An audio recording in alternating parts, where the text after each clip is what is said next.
There is a meta-analysis, and a meta-analysis is a look at a variety of studies.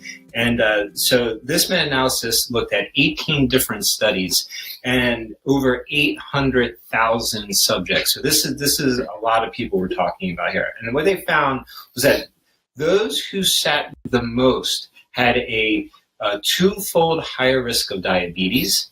They had a 2.5-fold higher risk of heart disease and a 90% higher risk of death from heart disease, as well as a 50% higher risk of death from all causes when compared to those that sat the least.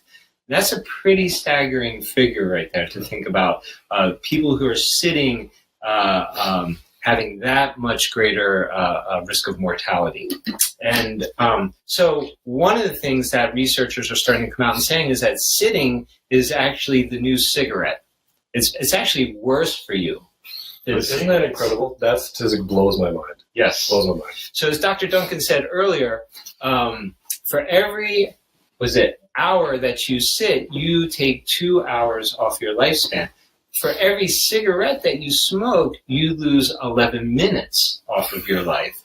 Yeah. So they're even finding that people who take cigarette breaks, who take smoke breaks at work, are actually healthier than those who stay sitting because they get up and they walk for a few minutes. They move and then they come back and sit down again. So not to say you should pick up smoking so you can walk never.